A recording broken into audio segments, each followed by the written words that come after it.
Hi, I'm Phi, and I used to be just a normal guy, until one day my life got flipped upside down. I feel like I didn't choose this path, I feel like this path chose me, and this path is becoming a modern day shaman. I've been closed off to many people over the last 4 years while I've been on this journey, secluded, kind of secret in a way. Very few people have been along this journey with me, but now I'm here to open up to all of you and let you in completely. No holding back. I'm here to spread love and to get rid of the negative stigma behind entheogens, to prove that they are not the monsters that we've been taught. And done properly, they can do great things for the human psyche and for the human race on this planet.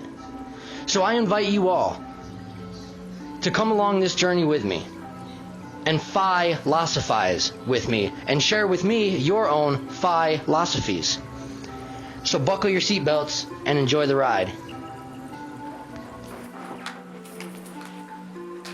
Oh, how you guys doing today? Alright, so I want to talk today about my experience that I had the other night with my wife. And this experience got way more intense than we were expecting. And the reason being is we got something that we were told was Indian crystal. Now, every time we've gotten pure LSD by the name of Indian crystal, being that's the way it's synthesized, I'm guessing, it's been such an insanely overwhelming trip. Absolutely amazing. Better than anything else we've ever gotten. These were rated at 165 micrograms. This trip, I was able to send myself deeper than when I had taken 900 micrograms of other LSD.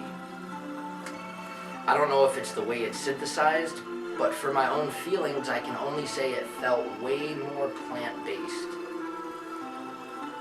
That's why I'm wondering if it's how it's synthesized. I don't know if anyone else out there that's watching this has ever come across LSD that they've been told is Indian crystal. But if you're an entheogenic enthusiast, if you ever hear this name, someone say they have some love or some real L by this name, I highly suggest trying it. The first time I ever tried this kind, knowingly, was last year. Got it from a friend. And it sent me on the wildest ride of my life, only just taking just one hit. That's all I've ever needed with this Indian crystal is just one hit. It saves you money and you're in more control that way too. Now, my shamanic trances, I'm going to eventually document one for everybody. They get intense. I start off by kind of dancing around my apartment. From there, I usually get sent into some sort of laughter. After the laughter, it begins crying. And I'm not ashamed in crying in the experience. It's as if I'm feeling the pain of the whole world. And feeling this pain emotionally, and sometimes my brain even tricks me into feeling it physically while I go through this ego death. It makes me believe I'm feeling the pain that the earth is in, the pain that the whole world is in. So after I become submissive to the entheogen, I cry, and from there, the trance gets very intense from that point, and I really have to focus and pay attention because it can be very overwhelming to somebody that's not used to an out-of-body experience or that's never taken any sort of entheogen before in their life. So what had happened the other day, my wife, and I know she won't mind me telling you guys, she began to get scared because she was coming up much faster than myself, and it was very intense. We were going to walk around in nature. We decided to get home quickly before I started coming up. Good thing we did, because I began to come up very fast at about the hour mark, and it was heavy. And she was still a little scared, and I pretty much just kind of laughed. And I didn't mean to laugh at her, but I just simply asked her, well, what are you afraid of? This molecule isn't harming your body. We're at home. There's beautiful music playing. Nobody can come in here and harm us. What's there to be afraid of? And once realizing there was nothing to be afraid of, that's when the two of us were able to go into this trance. And she actually triggered my trance this time. She began crying first. 2 weeks ago, we had both tripped. And or about a month ago now, it's when I made the holy shit video. And I wasn't able to stay focused and stay in that trance like I did this time. It just overwhelmed me, and too much information too fast. My ego got in the way and wanted to share it with everyone. Where this last time I paid attention much better. But I went through the crying experience a month ago in that experience. And this time my wife began to cry, and I just held her. And I told her, it's okay, let it out. You know, I didn't say there was nothing to cry about. I told her, let it out. It feels good. The mechanics of crying and laughing are both, they feel so overwhelmingly good. You should cry at least once a day, or laugh 10 times a day. It feels great. But anyways, back to the story. After she began crying, she stopped, and then I began crying because it's like I felt her pain. From here, this is where things got absolutely crazy. She's going to be working on a painting that I definitely going to have to show everyone that follows me. She's working on a painting, like this birth painting of the universe, because what had happened is like I started to feel physical pain that goes along with my ego death, but it's not really physical pain. I'm feeling twisted up energy in my body. That's all it is. Twisted up energy blocking the flow between my chakras. So I do a little wiggling around. I get into a meditative position to where the energy can be released through. But this time what was strange is I was doing this, it's like some other energy grabbed me and began pulling me down into the fetal position. It's almost like because I completely surrendered to the energies and to the molecule and I wasn't fighting it. It's like something else grabbed me and pulled me into this fetal position. And as I got completely down into the fetal position, I died. But simultaneously as I died, I was reborn. And the way I envisioned it in my head was, I was this old man dying, and as soon as I died, I came out of this galactic womb. And it was like this rebirth, and I was in this fifth dimensional space after being rebirthed through this womb. My wife saw the same thing. It's like we were both reborn this day. We both accepted death and transcended through the galactic womb to some other existence, some other place where we were like little baby consciousness, both of us in this place. And the only way I could stay in this place was through breathing techniques in my meditation.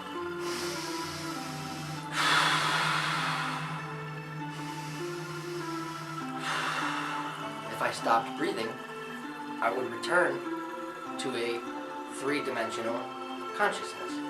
But when I returned to a three-dimensional consciousness, it almost felt painful in my body, like I wasn't meant to be there at the moment. So it's like I was fighting something.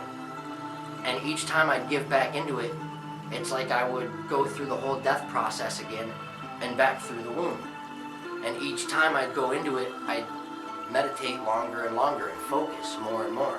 Terence McKenna says not to give in to astonishment when smoking DMT. I used this tip very well on this trip. So did my wife. We were out of body for what felt like years. And when we came back to, we had realized it had only been about 3 hours. We were literally one with the whole consciousness that we're a part of, that we're all one with. But we were fully feeling its love. We were fully aware of the connection to it. And having an out-of-body experience like that, and being connected to that, in my personal opinion, I'm going to have to agree with Terence McKenna and say that that's just as crucial to the human experience as anything else we go through as humans. Getting potty trained, becoming a teenager, getting in your first fight, kissing your first girl, losing your virginity, getting your driver's license, graduating high school, going to college. It's just as crucial as any of those experiences, even getting married, having your first child. It's that important to the human experience as anything else. It should not be an illegal thing. I was talking with someone on Facebook earlier about how can something so beautiful be so illegal? The only reason it's scary to people is because they fight it. Their ego tries to hold on and they fight the experience. If you completely let go and surrender to these entheogens, and you let them take you on a ride, you will enjoy the ride. They come with nothing but love.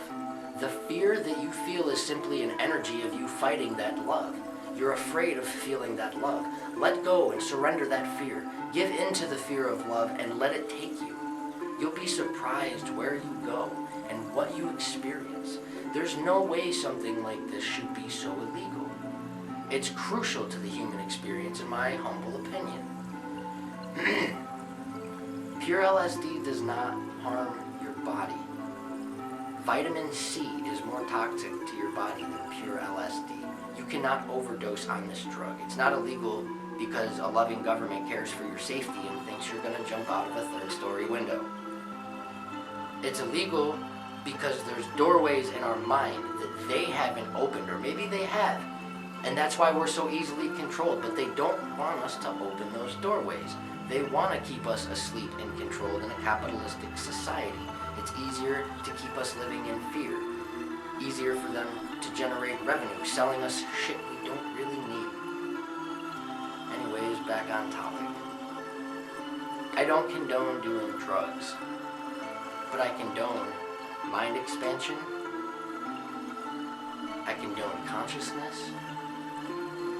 I condone self-exploration. I've said it before and I'll say it a million times. If a molecule so happens to bring that, so be it. The nutrients you get from your food when you eat, molecules. And your medication that you take, it's just different molecules. And this particular molecule is less harmful than all of the over-the-counter medication we take. So what's so scary about it? The more science and medicine studies this, the more we're going to realize that this is a powerful, powerful molecule. Entheogens are not monsters. They only seem like monsters because we're afraid of the unknown. Once you explore it, you realize there's nothing to be afraid of, unless you're afraid of yourself. And in that case, wouldn't you want to conquer yourself so you're no longer afraid of yourself? So why not take a plunge into the psychedelic realm? Maybe you'll understand something about yourself, something you never knew before. Maybe you'll be reborn like me and my wife were the other day. Almost every time me and her go through an experience, it's like being reborn. You should be reborn every day. That's the thing, we get into so much routine. We just do the same things over and over and we fight change. These things will help you change. I haven't come that far in my life in the last 4 years, but as a person, I've changed a lot. And I know that's going to help me in the years to come while I'm trying to continue to make changes in my life. We shouldn't be afraid of these things. We should embrace these things and explore these things. The natives used to do these entheogens for a reason. Peyote, San Pedro, Peruvian torch, all the cactuses. You got ayahuasca tea, psilocybin mushrooms, morning glory seeds, things that contain LSA. There's a Manada muscaria mushrooms. There's plants all over the world that contain these psychedelic molecules. These entheogens contain these molecules that help cleanse our perception. We take things that have molecules in them to help other things in our body, different vitamins that we need for nutrients. Why not take something for your mind, for your perception? It can really cleanse your perception if you give it a try. But people are so afraid, and they're so illegal. I really hope in years to come that psychedelic therapy will be a huge thing, because it's helped me tremendously with my own anxiety, my own depression, and understanding my own crazy thoughts and where they come from. Understanding these strange feelings I get that come along with the anxiety. Because that's all they are. They're just energies. You're feeling different energies. I feel like we don't know how to interpret them. I've been a lot less anxious since doing these entheogens more.